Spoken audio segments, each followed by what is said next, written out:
नमस्कार प्यारे साथियों, मैं अजीज स्वागत करता हूं आपके अपने प्यारे परिवार रोजगार विद अंकित पर। कैसे हैं आप सब लोग? आशा है बहुत अच्छे होंगे, स्वस्थ होंगे, लाजवाब होंगे। जल्दी से लाइव आइए, जुड़िए मेरे साथ। हम लोग यहाँ पर बात करेंगे मूल अधिकार की। और मूल अधिकार बड़ा चैप्टर है, इसको हम डिटेल में पढ़ना स्टार्ट करेंगे। विश्वास रखना कि ये बहुत ही महत्वपूर्ण चैप्टर है आपके एग्जाम में। यहाँ से प्रश्न पूछे जाते हैं। बड़ा चैप्टर है तो पीपीटी से पढ़ेंगे। मैंने स्टार्टिंग डे में बोला था जो बड़े चैप्टर होंगे उन्हें पीडीएफ से या पीपीटी से पढ़ेंगे, ठीक है। कल मैंने हाथ से लिखने का प्रयास किया था, हमारा काफ़ी समय उसमें गया। तो मैं एक बार रिवाइज आपको कराना चाहूँगा कि सर मूल अधिकार के बारे में हम बात कर रहे थे। संविधान के भाग 3 में 12 से लेकर 35 तक दिया हुआ है। कल मैंने ये आपको लिखवाया भी था कि भाग 3 को संविधान का मेग्ना कार्टा कहते हैं, मेग्ना कार्टा ऑफ कॉन्स्टिट्यूशन कहा जाता है। मूल अधिकारों का विकास हम पढ़ रहे थे। कल मैंने ये सारी चीजें लिखवा दी थी। मैं जर्नली मोटा मोटा 5 मिनट रिवाइज करा रहा हूँ। पहला दस्तावेज मूल अधिकारों के विकास से संबंधित जो पहला दस्तावेज था वो 1215 में ब्रिटेन के एक राजा हुआ करते थे, सर जॉन। इनके द्वारा लिखित दस्तावेज रिटर्न डॉक्यूमेंट पेश किया गया, ठीक है। उसके बाद सेकंड डॉक्यूमेंट आता है 1689 में, जिसे बिल ऑफ राइट के नाम से पेश किया गया। और इन दोनों ही जो बिल थे इनके द्वारा ही ब्रिटेन में सर्वप्रथम मूल अधिकार जनता को दिए गए थे। किसको दिए गए थे? जनता को दिए गए थे। तो ये सारी चीजें आप लोगों को मैंने कल लिखवा दी थी। बात कर रहे थे कि सर भारत में मूल अधिकार कहाँ से लिए गए हैं, कि भारत में मूल अधिकार कहाँ से इंस्पायर्ड है? अमेरिका से। मैंने कल आप लोगों को ये भी बताया था कि अमेरिका का संविधान कब बनाया गया है। हमने इस पे चर्चा कर ली थी कि अमेरिका का संविधान कब बना था। संविधान बना कब है? तो आप कहेंगे सर अमेरिका का संविधान बना कब बना था? आप कहेंगे 1787 में। संविधान लागू कब हुआ? आप मुझे बताएंगे सर संविधान लागू कब हुआ। ये कल मैंने आप लोगों को लिखवाया है। लागू हुआ है 1789 में। और मूल अधिकार कब जोड़े गए? आप कहेंगे सर अमेरिका में मूल अधिकार कब जोड़े गए हैं? तो आप कह सकते हैं मूल अधिकार जोड़े गए। कब जोड़े? तो आप कहेंगे 1791 में। ये चीजें मैंने आप लोगों को कल करा दी थी। यहां तक हम लोगों ने कल पढ़ लिया था। भारतीय संविधान की बात हो रही थी। भाग 3 मेग्ना कार्टा अनुच्छेद 12 से 35 मूल अधिकार में मूल संविधान में 7 मूल अधिकार थे। ये भी कल मैंने आप लोगों को डिटेल में पढ़ा दिया था, ठीक है। अब बात करेंगे वर्तमान में कितने मूल अधिकार हैं। 6 मूल अधिकार हैं। ये सारी चीजें हम लोगों ने कल पढ़ ली थी। बताइए कल हम लोगों ने पढ़ ली थी ये सारी चीजें हम लोगों ने कल पढ़ ली थी, ठीक है। बात आती है ये यहाँ पर संपत्ति का अधिकार। जो संपत्ति का अधिकार था, राइट टू प्रॉपर्टी था, जैसे कि आर्टिकल 19(1)(f), आर्टिकल 31। इसे क्या किया गया? आर्टिकल 19(1)(f) और 31 को समाप्त कर दिया। किसके द्वारा? 44वें संविधान संशोधन अधिनियम 1978 के द्वारा। 44 कॉन्स्टिट्यूशनल अमेंडमेंट एक्ट के द्वारा इसको खत्म कर दिया। और इसी के द्वारा क्या किया गया? एक आर्टिकल 300A या 300 का भारत के संविधान के भाग 12 में जोड़ दिया। एवं संपत्ति के अधिकार को क्या बना दिया? एवं आप कहेंगे सर संपत्ति के अधिकार को आप कहेंगे संपत्ति के अधिकार को क्या बना दिया था? जल्दी से कमेंट करके बताइए, क्योंकि कल यहां तक पढ़ा था। अधिकार को क्या बना दिया था? आप कहेंगे सर वैधानिक यानी कि लीगल राइट बना दिया। वैधानिक कह लें, लीगल कह लें, ठीक है। लीगल राइट यानी कि कानूनी अधिकार बना दिया, राइट बना दिया, ठीक है। इसका मतलब यह है कि एक पिता के यदि 4 संतान हैं तो पिता की जो प्रॉपर्टी होगी चारों बेटों में बराबर बांट दी जाएगी।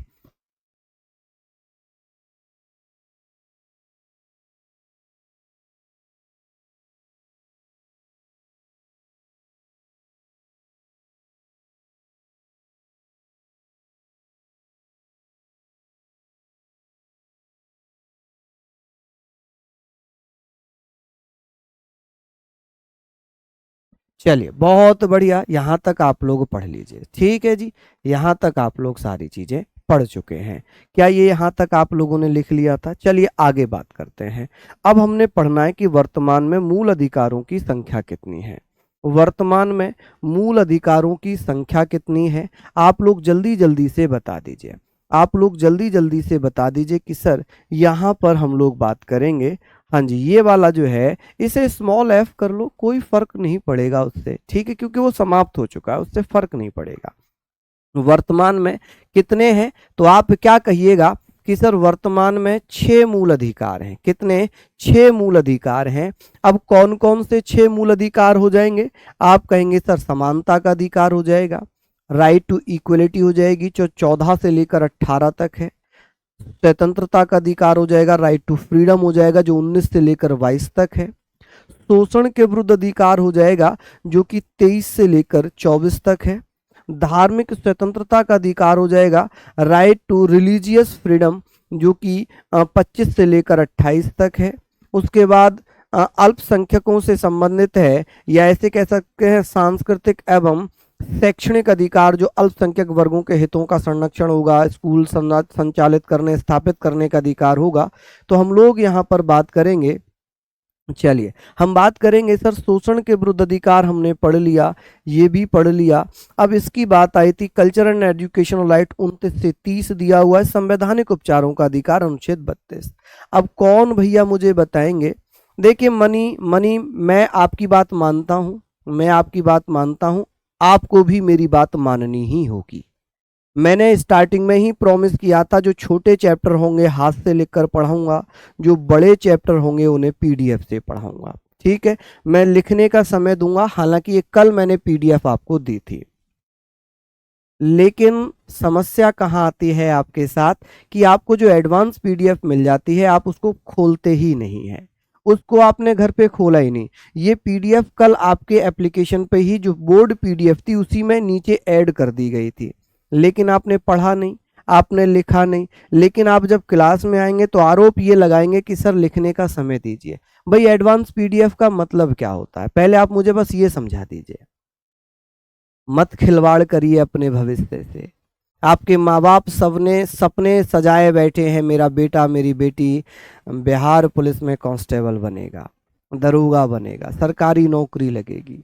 तो उस भविष्य के सपने को मत तोड़िए, मत खिलवाड़ करिए इस सपने से। ये सपना वो सपना है जिसको सजोए बैठे हैं पिछले 20 सालों से आपके माँ बाप।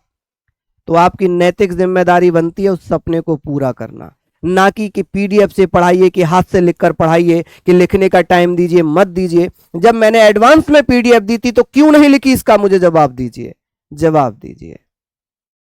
चलिए, लेकिन मैं भैया आपसे कुछ नहीं कहूंगा, ये आपका खुद का कॉल है। आप चाहे तो भैया घर से लिखें, चाहे तो यहाँ से लिखें, ये आपका मतलब है, ठीक है। लेकिन भैया मैं अपने अकॉर्डिंग ही पढ़ाऊंगा, जो मुझे लगेगा कि आपके भविष्य के लिए सही है, मैं उसी को अच्छे से पढ़ाता हुआ चलूंगा। यहां पर हमने बात करनी है, मैंने एक क्वेश्चन पूछा है कि अनुच्छेद 31 कहाँ गया। पहले इस बात का मुझे जवाब चाहिए कि अनुच्छेद 31 कहाँ गया, जल्दी से बता दीजिए। अनुच्छेद 31 कहाँ गया? कौन कौन भैया बताएंगे, बताइए जल्दी से। आप कहेंगे सर अनुच्छेद, अगर मैं यहां पर बात कर रहा हूं अनुच्छेद 31 की, तो कौन कौन भैया बता रहे हैं, बताएं जल्दी से। देखिए उमर फारूक कह रहे हैं लिख लिया हूं, बहुत बढ़िया, बहुत शानदार सर, हमने लिख लिया है, पीडीएफ सही है सर। निखिल कह रहे हैं बहुत बढ़िया, चलिए बहुत बढ़िया, शानदार। तो ये सारी चीज़ों को आप लोग यहाँ पर पढ़ लें। हम लोग यहाँ पर बात करते हैं, देखिए एक बच्चे ने बड़ा लंबा चौड़ा मैसेज लिख कर भेजा है कि मैं 6 से 9 ये काम करता हूँ, मैं वो काम करता हूँ। मैंने वो बच्चे भी देखे हैं जो सुबह 6 बजे से लेकर रात को 9 बजे तक काम करते हैं, रात में पढ़ते हैं। तो भैया इसका कोई ये एक्सक्यूज ही नहीं हो सकता। कुछ पाने के लिए कुछ तो खोना पड़ेगा, कुछ पाने के लिए कुछ तो खोना पड़ेगा। मैंने कहा था कि 31वें अनुच्छेद को 44वें संविधान संशोधन अधिनियम 1978 के द्वारा हटा दिया गया है, ठीक है। संवैधानिक उपचारों का अधिकार, इसका मतलब है कि जब जब संविधान में चेंज करने की आवश्यकता पड़ेगी तब तब संविधान में चेंज किया जा सकता है। इसी को संवैधानिक उपचारों का अधिकार, अंबेडकर साहब ने कहा था कि हमारे संविधान की यह खासियत है कि जैसे जैसे समय आएगा वैसे वैसे संविधान को बदलने की जरूरत पड़ेगी और संविधान बदला जाएगा, यही संविधान की खासियत है। लेकिन लेकिन समय के अनुसार संविधान बदल दिया जाए, पूरा ही संविधान यदि बदल दिया जाता है तो संविधान में खराबी नहीं होगी, मनुष्यों में खराबी होगी। ये स्टेटमेंट बाबा साहब भीमराव अंबेडकर ने दिया था। उन्होंने कहा था कि संविधान की खासियत यह है कि जैसे जैसे समय बढ़ेगा वैसे वैसे इसमें बदलाव किए जा सकते हैं, लेकिन पूरा ही संविधान बदल दिया जाए उसकी आवश्यकता नहीं है। यदि भविष्य में संविधान को ही बदल दिया जाता है तो इसका मतलब यह है कि भारत में मनुष्य ही खराब हो चुके हैं, संविधान खराब नहीं हुआ। ये कथन कह चुके हैं अंबेडकर साहब। यहां पर हम कहेंगे कि सर अंबेडकर साहब ने इसे क्या कहा था, आप कहेंगे अंबेडकर साहब ने क्या कहा, तो आप कहेंगे अंबेडकर साहब ने अनुच्छेद 32 को संविधान की आत्मा कहा। साहब ने अनुच्छेद 32 को क्या कहा था, आप कहेंगे सर अनुच्छेद 32 को संविधान की आत्मा व हृदय कहा था। आप कहेंगे संविधान की आत्मा व हृदय कहा था। क्या कहा था भैया, आत्मा व हृदय कहा था। क्या ये चीजें आप लोग लिख लेंगे, हृदय कहा था, कहा था। चलिए कि कौन सा आर्टिकल है जिस आर्टिकल को भीमराव अंबेडकर साहब ने संविधान की आत्मा व हृदय कहा था, अनुच्छेद 32। कौन सा था, अनुच्छेद 32 था। चलिए ये आप लोगों ने नोट डाउन कर लिए। अब बात आ जाती है अनुच्छेद 12 की। यहां पर कभी कभी ये पूछ लेता है राइट टू इक्वलिटी, यहां पर कभी कभी पूछ लेता है कि सर ये बताइए राइट टू इक्वलिटी की अगर मैं बात करूं तो आप लोग क्या कहिएगा, आप लोग क्या कहिएगा, आप कहेंगे सर इसमें कुल कितने कितने अनुच्छेद हैं, समानता के अधिकार में कुल कितने अनुच्छेद हैं, जल्दी से बताना। कौन कौन साथी बता देंगे, जल्दी से बताइए कि सर समानता के अधिकार में कुल अनुच्छेदों की संख्या कितनी है। मैं देखना चाहता हूं कि कौन कौन भैया सीरियस होके पढ़ रहे हैं, बताइए। सामने लिखा हुआ है आपके, अब आप मुझे बताइए कि सर राइट टू इक्वलिटी में कुल कितने अनुच्छेद दिए गए हैं, कुल अनुच्छेदों की संख्या बताइए कि समानता के अधिकार में कुल कितने अधिकारों का वर्णन किया गया, जल्दी से बता दीजिए। देखना है कौन कौन भैया बताएंगे। 12-13 आर्टिकल लिखवाऊंगा खुशबू, मैं भागा थोड़ी हूं कहीं। विवेक 5 बता रहे हैं, सुप्रिया कुमारी 5, वाह बहुत बढ़िया। लेकिन ये 4 वाले बच्चे भी आ गए, ओहो उन्होंने सीधा सीधा कर दिया, 14 से 18 4 हो गए। वो ये भूल गए कि 14 भी काउंट है और 18 भी काउंट है। 14, 15, 16, 17, 18 काउंट करना, जरा काउंट करना मेरे लाल, कितने अधिकार हो गए, 1 2 3 4 5, कितने अधिकार हो गए, 5 हो गए ना, 4 कहां से आ गए। बस यही हमें अपने दिमाग को थोड़ा सा यूज करना है, यही यूज करना है। बात आती है जी, बात आ जाती है भैया किसके बारे में हम बात कर रहे हैं, हम बात कर रहे हैं अनुच्छेद 12। अनुच्छेद 12 में क्या दिया हुआ है, आर्टिकल 12 में दिया राज्य की परिभाषा। अनुच्छेद 12 में राज्य की परिभाषा, और राज्य की परिभाषा कैसे बनेगी, तो राज्य की परिभाषा बनेगी भैया 6 निकायों से मिलाकर, जिसमें भारत सरकार होगी, संसद होगी, जिसमें राज्य सरकार होगी, राज्य विधानमंडल होगा, जिसमें स्थानीय निकाय होंगे और अन्य निकाय होंगे। इन सब से मिलाकर राज्य बनाया जाएगा। और ये राज्य जिसकी मैं बात कर रहा हूँ, ये राज्य कोई उत्तर प्रदेश बिहार की बात नहीं हो रही, यहाँ पर राज्य या बिहार की बात नहीं हो रही मेरे लाल, यहाँ पर बात किसकी हो रही है, यहाँ पर बात हो रही है नेशन की। ये जो राज्य है ये किसको रिप्रेजेंट कर रहा है, ये हमारे नेशन को रिप्रेजेंट कर रहा है, हमारे देश को रिप्रेजेंट कर रहा है, ठीक है। आप कहेंगे सर यहाँ पर स्टेट किसी, जैसे स्टेट की मैं बात करूं यूपी बिहार, क्या इसको रिप्रेजेंट कर रहा है क्या, आप कहेंगे नहीं, इसको रिप्रेजेंट नहीं कर रहा। ये किसको रिप्रेजेंट कर रहा है, हमारे राष्ट्र को, हमारे राष्ट्र को, हमारे नेशन को रिप्रेजेंट कर रहा है। और हमारा नेशन क्या है, भारत। तो यहां पर क्या हो जाएगा कि अनुच्छेद 12 में राज्य की परिभाषा है, और राज्य किसको परिभाषित कर रहा है, हमारे भारत को, हमारे इंडिया को, हमारे प्यारे हिंदुस्तान को। अब भारत को कैसे परिभाषित किया गया है, तो आप कहेंगे जिसमें इंडियन गवर्नमेंट होगी, भारत सरकार होगी, संसद यानी कि पार्लियामेंट होगी, जिसमें राज्य सरकार स्टेट गवर्नमेंट होंगी, जिसमें राज्य विधानमंडल होंगे, लेजिस्लेटिव होंगे। ओहो यहाँ पर लेजिस्लेचर लिखना, यहाँ पर क्या लिखना मेरे लाल, लेजिस्लेचर लिख लेना, ठीक है जी। क्या लिखिएगा यहाँ पर, आप कहेंगे सर लेजिस्लेचर। ठीक है, यहाँ विधानमंडल को क्या बोलते हैं? लेजिस्लेचर बोलते हैं। आप कहेंगे सर लेजिस्लेचर, ठीक है, लेजिस्लेचर। और स्थानीय निकाय यहाँ पर हो जाएंगे लोकल अथॉरिटीज और अदर अथॉरिटीज। इन सब से मिलाकर किसकी परिभाषा बन गई? राज्य की परिभाषा बन गई। इन सब से मिलाकर हमारे नेशन की परिभाषा बन गई। और हमारा नेशन क्या है? आप कहेंगे प्यारा भारत। ठीक है जी, 100 में से 99 बेईमान फिर भी भारत महान, हमने पढ़ा होगा ऐसा।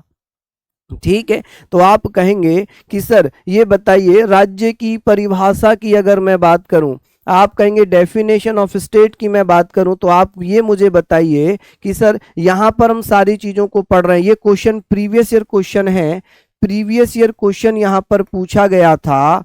यहां ये क्वेश्चन पूछा गया था कि भैया ये आप मुझे बताएं, ये आप मुझे बताएं कि जो अनुच्छेद 12 है वो किसमें है? तो ये आपके बिहार एसआई में पूछा हुआ प्रश्न है। किसमें? बिहार दरोगा में पूछा हुआ प्रश्न है।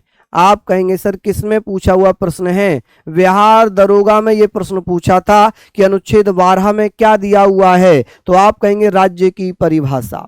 किसकी परिभाषा? राज्य की परिभाषा। ठीक है, अनुच्छेद 13 में क्या लिखा हुआ है?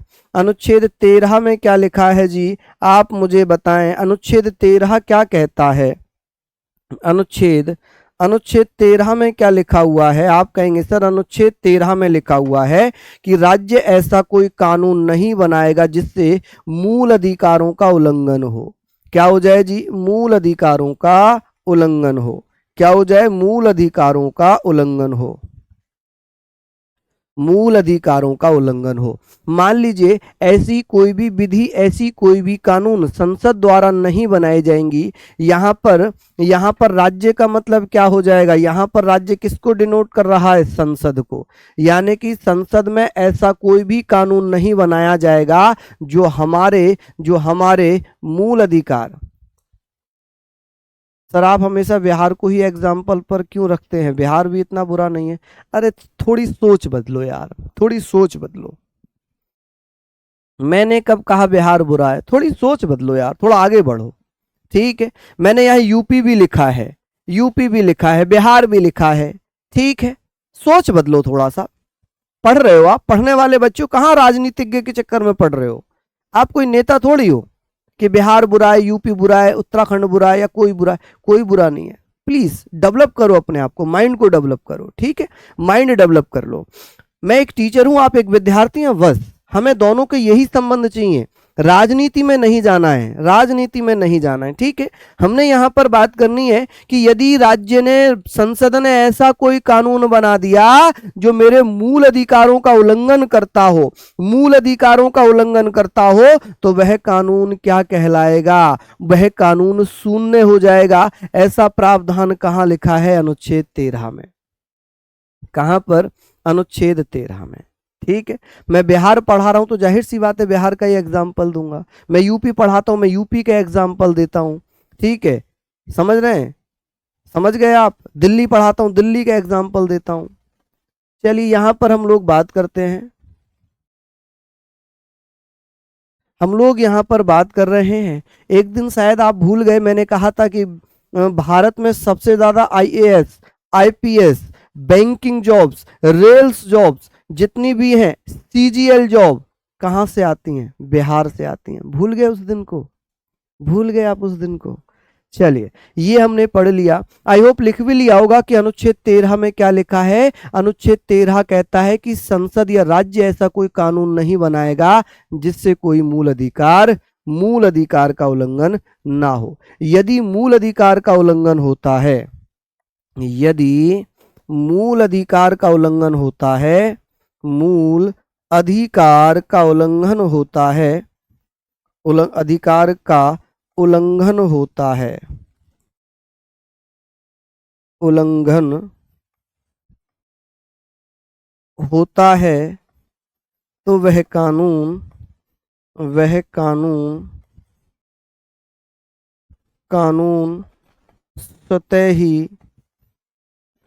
स्वतः ही क्या हो जाएगा? स्वतः ही शून्य हो जाएगा, शून्य हो जाएगा। जैसे कि मैं एक एग्जांपल देना चाहता हूँ। हुआ क्या था, हुआ ये कि बंगाल सरकार ने केंद्र सरकार के एक फैसले का विरोध किया। केंद्र सरकार ने ये फैसला किया था कि आधार कार्ड हर जगह कंपलसरी होगा, चाहे वो बैंक हो, चाहे वो आप खाता खुलवाने जा रहे हो, चाहे आप डीएल बनवाने जा रहे हैं, चाहे आप सिम लेने जा रहे हैं, आप कुछ भी लेने जा रहे हैं।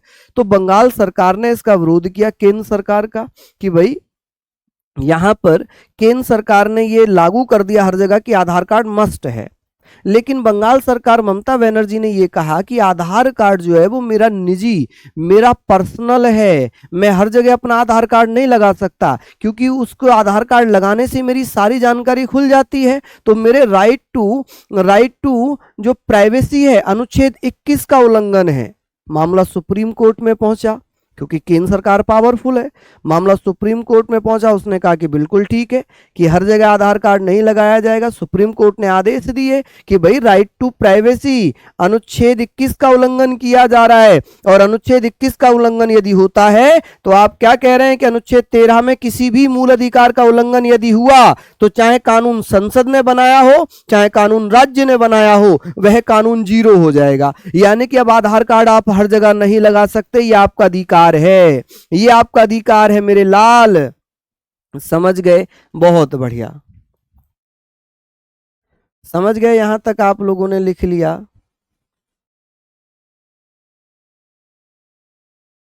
चलिए, लिख लिया आप लोगों ने यहां तक। उम्मीद है आप लोग इसको नोट डाउन कर चुके होंगे। अब बात आ जाती है जी समानता का अधिकार, राइट टू इक्वलिटी। बहुत इंपॉर्टेंट आर्टिकल यहां पर हम पढ़ेंगे। राइट टू इक्वलिटी हम लोग यहां पर पढ़ेंगे, अनुच्छेद 14 से लेकर 18 तक। इसमें कुल अधिकार कितने हैं? यहां पर अगर मैं बात करूं तो कुल अधिकार इसमें कितने दिए समानता के अधिकार में?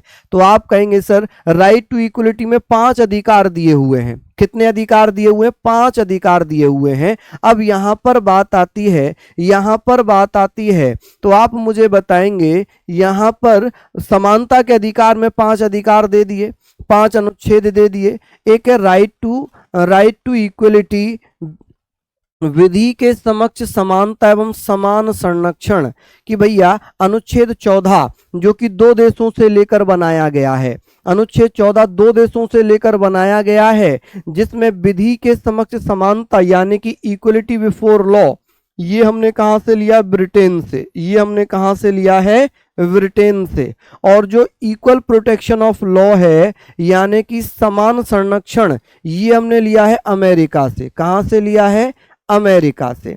अभी देखिए मैं यहां पर पढ़ा रहा हूं कि कानून चाहे अमेरिका का हो चाहे ब्रिटेन का हो, ये मिश्रण है दोनों का। अगर बात इसकी ये होगी, चाहे भारत में कोई अमीर है, चाहे कोई गरीब है, चाहे राष्ट्रपति है, उपराष्ट्रपति है, आईपीएस है, आईएएस है, यूपी का है, बिहार का है, उत्तराखंड का है, हिमाचल का है, कहीं का कोई भी व्यक्ति है जो भारतीय नागरिक है, चाहे कोई विदेशी नागरिक है, उसे कानून की नजरों में इक्वल माना जाएगा, उसे बराबर माना जाएगा।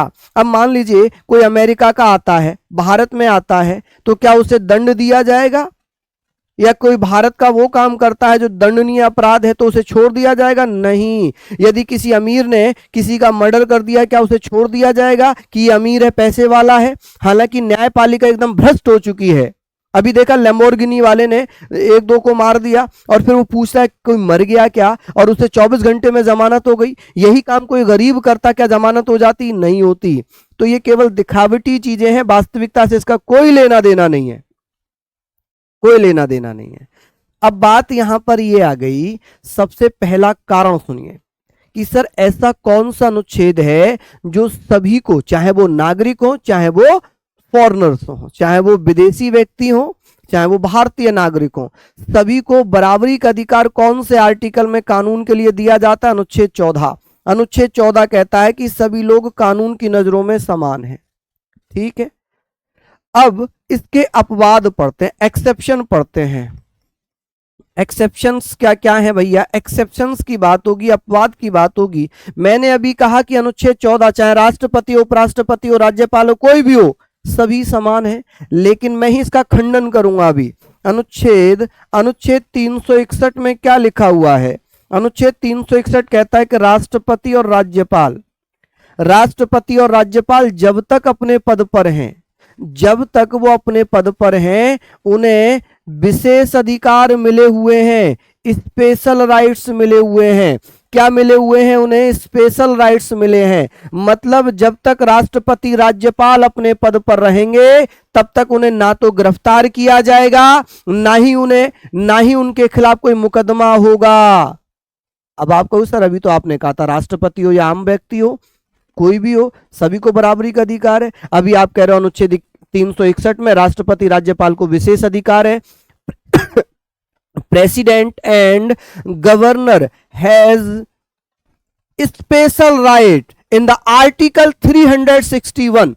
अनुच्छेद 361 में राष्ट्रपति राज्यपाल को यह अधिकार मिला हुआ है कि जब तक वो अपने पद पर हैं, उन्हें ना तो गिरफ्तार किया जाएगा, ना उनके खिलाफ कोई मुकदमा दायर होगा, ना कोई एफआईआर लिखी जाएगी। क्यों? क्योंकि उन्हें विशेष अधिकार मिले हुए। ये व्यक्तियों को नहीं मिले, ये इन पद को मिले हैं। ठीक है, ये इस पद पर रहने वालों को मिले हैं। राष्ट्रपति किसी का मर्डर कर दे, क्या सजा नहीं होगी? होगी। कैसी होगी? फिर राष्ट्रपति को उसके पद से हटाया जाएगा, राज्यपाल को उसके पद से हटाया जाएगा। उसके बाद क्या होगा? उसके बाद भैया उनके ऊपर मुकदमा भी होगा, उन्हें सजा भी होगी। ठीक है जी, चलिए आगे बात करते हैं अनुच्छेद 105। जो सांसद हैं एमपी, लोकसभा राज्यसभा के सदस्यों को सांसद एमपी मेंबर ऑफ पार्लियामेंट कहा जाता है, को विशेष अधिकार मिले हुए हैं। वहीं अनुच्छेद 194 में एमएलए एमएलसी को विशेष अधिकार मिले हैं। एमएलए राज्य विधानसभा का सदस्य होता है, एमएलसी राज्य विधान परिषद का सदस्य होता है। इसे बोलते हैं मेंबर ऑफ लेजिस्लेटिव असेंबली, इसे बोलते हैं मेंबर ऑफ लेजिस्लेटिव काउंसिल। ठीक है, इन्हें लिखा है कि सत्र के 40 दिन पहले, 40 दिन पूर्व या 40 दिन बाद तक गिरफ्तार नहीं किया जाएगा। अब आप कहोगे हमने तो सांसदों को जेल में भी देखा है। बिल्कुल देखा है जी, आपने बिल्कुल देखा होगा। लेकिन जब बजट सत्र हो, जब मॉनसून सत्र हो, जब शीतकालीन सत्र चल रहा हो, जब ये तीनों सत्र हो, जैसे मान लीजिए बजट सत्र है, बजट सत्र 1 फरवरी को पेश होता है बजट, तो बजट के 40 दिन पहले और 40 दिन बाद तक किसी सांसद को, किसी विधायक को गिरफ्तार नहीं किया जा सकता, क्योंकि उन्हें विशेष अधिकार मिले हुए हैं। यदि कोई बड़ा क्राइम किया है और इन्हें गिरफ्तार करना कंपलसरी है, तो जिस सदन के ये सदस्य हैं उनके अध्यक्ष से परमिशन लेकर ही पुलिस इन्हें गिरफ्तार कर सकती है। ठीक है, मैं फुल फॉर्म लिख देता हूं। एमपी की फुल फॉर्म क्या होती है? एमपी की फुल फॉर्म होती है जी मेंबर ऑफ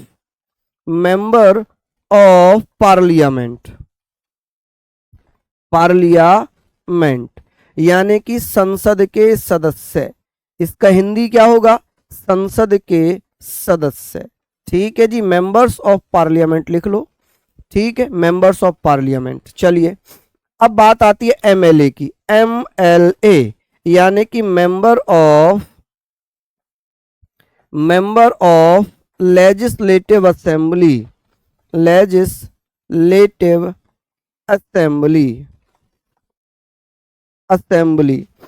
और इसे क्या बोलते हैं? विधानसभा का सदस्य। इसे क्या बोलेंगे? विधानसभा सदस्य। एमएलसी को क्या बोलते हैं? एमएलसी, इसे बोलते हैं मेंबर ऑफ लेजिस्लेटिव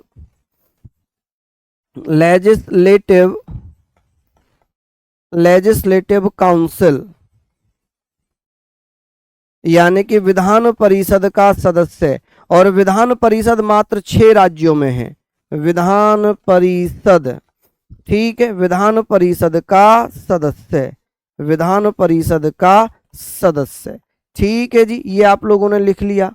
चलिए जल्दी जल्दी से इसको लिखिए। हाँ जी, चलिए लिख लीजिए। विधायक एसपी पर किस प्रकार का दबाव रखते हैं? देखिए मैं आपको एक सच्चाई बताऊं, ना तो विधायक की इतनी औकात है, ना सांसद की इतनी औकात है जो एसपी पर दबाव दे पाए। लेकिन जो चाटुकार एसपी होते हैं ना, जो पुलिस अधीक्षक होते हैं चाटुकार, जिन्हें ये लगता है कि भाई मुझे पैसा कमाना है, मुझे ट्रांसफ़र नहीं करवाना, मुझे सस्पेंड नहीं होना, मेरे मेरे जॉब चरित्र पे कोई दाग ना लगे, तो वो चाटुकारिता करते हैं विधायकों की, सांसदों की, क्योंकि सरकार में है भैया सांसद विधायक, सरकार में जो होगा वो पावरफुल होगा।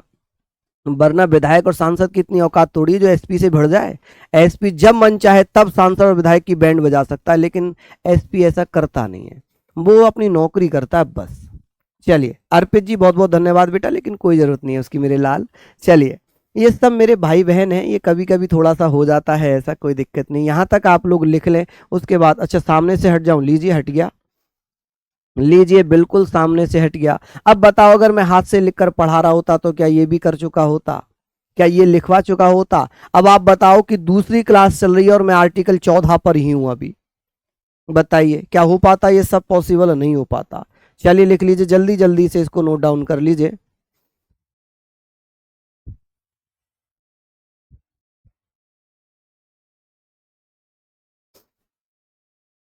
चलिए यहां तक आपने लिख लिया होगा, आगे बात करते हैं।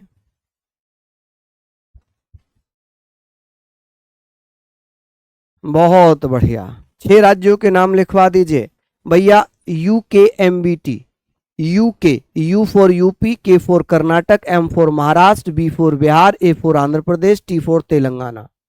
ठीक है, हालांकि वो हम पढ़ लेंगे जब हम विधानमंडल पढ़ेंगे। यहां तक आपने लिख लिया। चलिए आगे बात करते हैं। अनुच्छेद 14 की बात आ गई कि अनुच्छेद 14 समझिएगा, बहुत महत्वपूर्ण प्रश्न है। अनुच्छेद 14 जिसे नैसर्गिक न्याय का सिद्धांत कहा जाता है, प्रिंसिपल ऑफ नेचुरल जस्टिस कहा जाता है। क्यों कहा गया? एक मामला था मिनर्वा मिल्स वर्सेस संघ सरकार 1980। इस मामले में सुप्रीम कोर्ट ने कहा कि जो अनुच्छेद 14 है वो सभी को बराबरी का अधिकार देता है, चाहे वो गरीब है, चाहे वो मिल में मजदूर है, चाहे वो मिल मालिक है, ठीक है, चाहे वो अमेरिकन है, चाहे वो भारतीय है, वो सभी के लिए नेचुरल जस्टिस, नैसर्गिक न्याय की बात करता है। इसलिए सुप्रीम कोर्ट ने मिनर्वा मिल्स बनाम भारत सरकार या Minerva mills versus union government 1980 के मामले में आंसर दिया कि अनुच्छेद 14 नैसर्गिक न्याय का सिद्धांत है। चलिए लिख लीजिए आप लोग, समझ गए यहां तक कि सर हमने पढ़ा कि कौन से मामले में अनुच्छेद 14 को नैसर्गिक न्याय का सिद्धांत कहा था। तो एक केस था जिसे मिनर्वा मिल्स वर्सेस संघ सरकार के नाम से जाना जाता है, जिसमें ये कहा गया, सुप्रीम कोर्ट ने कहा कि अनुच्छेद 14 नैसर्गिक न्याय का सिद्धांत है। चलिए बात आ जाती है अनुच्छेद 15। अनुच्छेद 15, अनुच्छेद 15 के बारे में हम लोग यहाँ पर बात करेंगे कि सर किसी भी नागरिक को, नागरिक की बात कर रहा हूँ, किसी भी नागरिक को उसके जाति, धर्म, लिंग, वंश, जन्मस्थान या किसी भी व्यक्ति को उसके जाति, धर्म, लिंग, वंश, जन्मस्थान के आधार पर क्या किया जाएगा? भेदभाव नहीं किया जाएगा। मान लीजिए कि मैं गुर्जर हूँ, मैं गुर्जर जाति से आता हूँ, मैं ओबीसी में आता हूँ गुर्जर, हालांकि 2010 में हम जर्नल में आते थे, लेकिन अभी मैं ओबीसी में हूँ, लेकिन मेरे साथ ये भेदभाव नहीं किया जाएगा कि भाई मैं ओबीसी का हूँ या कोई एससी का है या कोई एसटी का है। जर्नल है, ओबीसी है, एससी है, एसटी है, ये अनुसूचित जाति का है, ये अनुसूचित जनजाति का है, कि भैया इसका कास्ट क्या है, इसकी जाति क्या है, इसका धर्म क्या है, इसका जन्म कहाँ पर हुआ है, पहाड़ों पे हुआ या समतल में हुआ है, तो उससे फर्क नहीं पड़ेगा कि ये पहाड़ी है या ये बंगाली है, ये उड़ीसा है, ये बिहारी है, ये पूर्विया है, ये उत्तर प्रदेशिया है, इससे फर्क नहीं पड़ेगा। अनुच्छेद 15 में लिखा हुआ है साफ साफ, यदि कोई ऐसा करता हुआ पाया जाता है कि किसी व्यक्ति के साथ उसके जाति, धर्म, वंश, लिंग, जन्मस्थान के आधार पर भेदभाव किया जाता है, तो उस पर क्या होगा? उस पर क्या होगा कि भैया उस पर दंड दिया जाएगा, अनुच्छेद मूल अधिकारों के उल्लंघन में। ठीक है, तो किसी भी व्यक्ति के साथ उसके जाति, धर्म, लिंग, वंश, जन्मस्थान के आधार, देखिए जाति तो हमने पढ़ लिया कि कौन सामान्य, कौन ओबीसी है, कौन एसटी है, कौन एसटी है, फर्क नहीं पड़ेगा। लिंग, सेक्स क्या है उसका, कि वो फीमेल है या मेल है, या वो भैया कौन है भैया, आप कह सकते हैं सर, क्या बोलेंगे? हाँ जी बताएं। चलिए आप कहेंगे सर चाहे वो पुरुष हो, चाहे वो महिला हो, चाहे वो भैया कौन हो, चाहे वो किन्नर हो, उसके साथ कोई भी भेदभाव नहीं होगा। धर्म, चाहे उसका धर्म सनातन धर्म हो, चाहे वो हिंदू हो, चाहे वो सिख हो, चाहे वो पारसी हो, चाहे वो मुस्लिम हो, इसके आधार पर भी भेदभाव नहीं होगा। वंश, चाहे उसका कोई भी वंश रहा हो, ठीक है, कोई भी वंश रहा हो, ठीक है, जैसे मेरा गुर्जर प्रतिहार वंश है, मैं गुर्जर प्रतिहार वंश से आता हूं, ठीक है, कोई चौहान वंश से आता है, कोई भूमिहार वंश से आता है, कोई यदुवंशी वंश से आता है, कोई भैया आप कहेंगे सर कोई चौहान वंश से आता है, कोई सोलंकी वंश से आता है, तो इन वंशों को लेकर किसी के साथ भेदभाव नहीं किया जाएगा, ठीक है।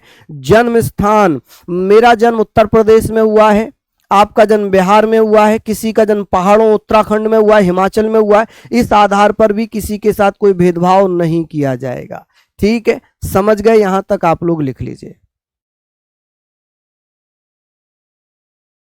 गुजरात राज्य होता है बेटा, हाँ जी। पाल मोर, मैंने एक जर्नल एग्जाम्पल दिए हैं आपको, ठीक है। चलिए ये लिख लिए होंगे। आगे बात करते हैं अनुच्छेद, ये 15 खंड 1 में है, ये प्रावधान किस में दिया है? तो ये प्रावधान दिया है बेटा किसमें? ये 15 खंड 1, आप इसको 15 खंड 1 लिख लीजिएगा, 15 क्लोज 1।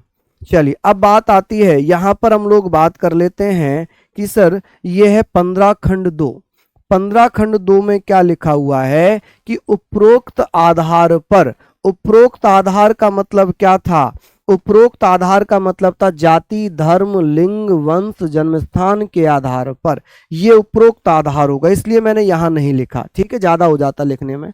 आप कहेंगे उपरोक्त आधार पर तालाब, दुकानों, होटलों, सार्वजनिक पार्क में प्रवेश से नहीं रोका जाएगा, कि किसी भी व्यक्ति को कि भाई मैं एसटी कास्ट से आता हूं, या मैं जनरल कास्ट से आता हूं, या कोई किसी भी कास्ट से आता हो, क्या उस व्यक्ति को किसी तालाब में पानी भरने से रोका जाएगा, किसी नहर में उसे नहाने से रोका जाएगा, किसी होटल में खाना खाने से रोका जाएगा, किसी पब्लिक पार्क में घूमने से रोका जाएगा? नहीं रोका जाएगा, नहीं रोका जाएगा, ठीक है।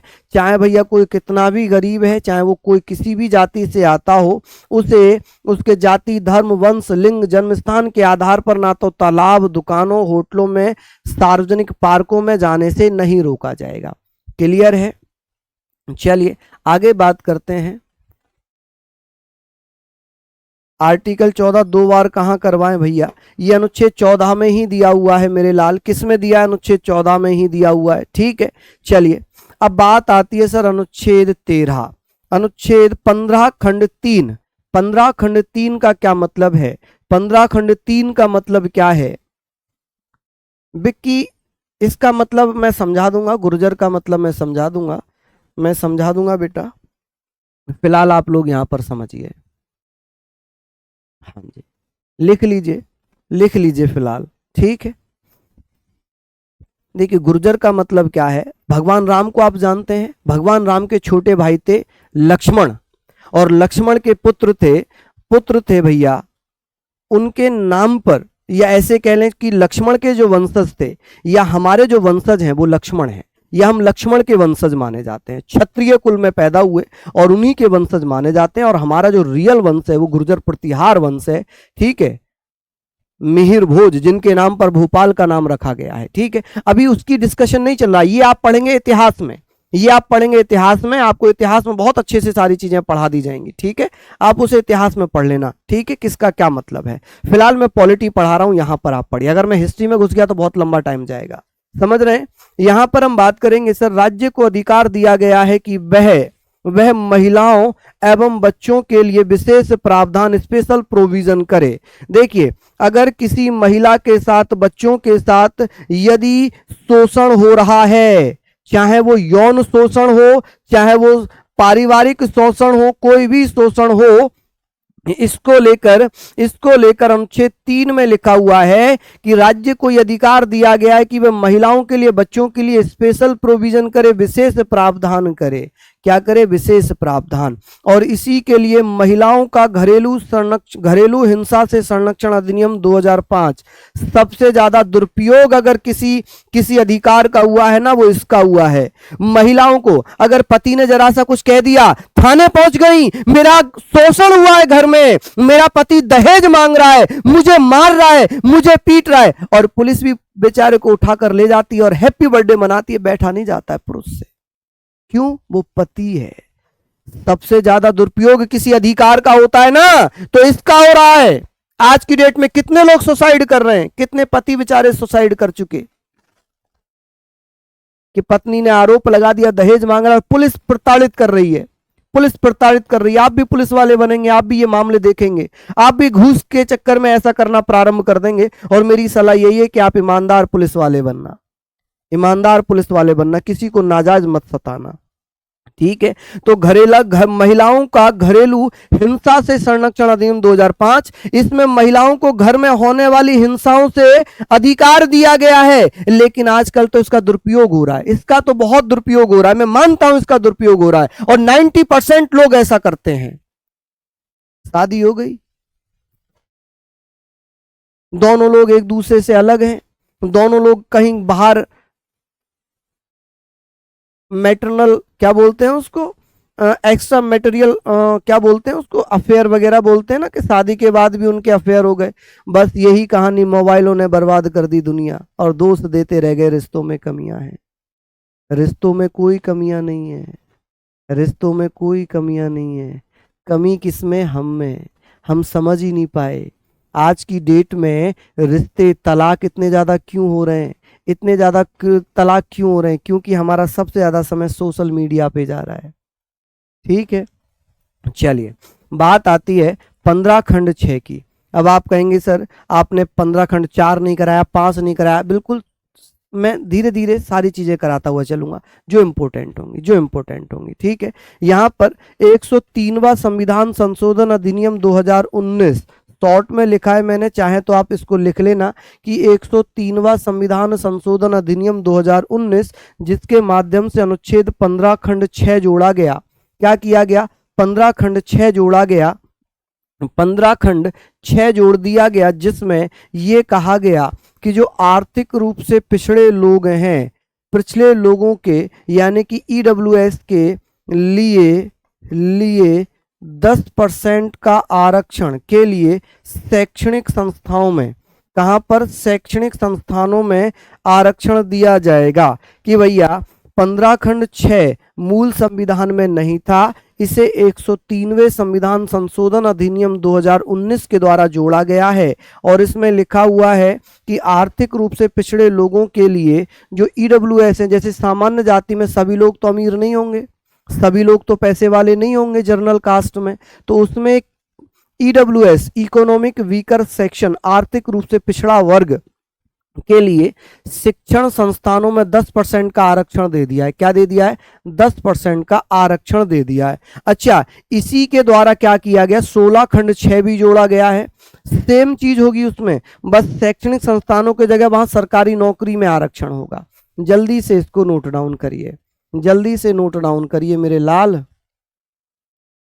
चलिए, बहुत बढ़िया, यहां तक आप लोग इसको जल्दी जल्दी से लिख लीजिए।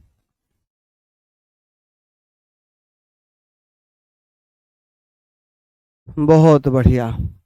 लोगों से क्या करना है आपको? टाइम से क्या करना है? ये आज दे दूंगा ना पीडीएफ, आज वाली पीडीएफ दे दूंगा, आज वाली पीडीएफ आपको मैं दे दूंगा। कल वाली पीडीएफ में कुछ कम था तो मैंने आज अपडेट कर लिया है ना, आज अपडेट कर दिया, तो ये लिख लेना।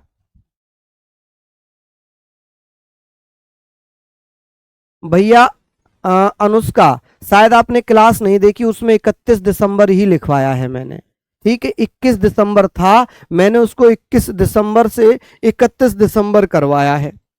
शायद आपने देखी नहीं क्लास, प्लीज देखना, या बोर्ड वाली पीडीएफ उसको देखना कि उसमें 21 दिसंबर नहीं होकर 31 दिसंबर मैंने लिखवाया है, ठीक है।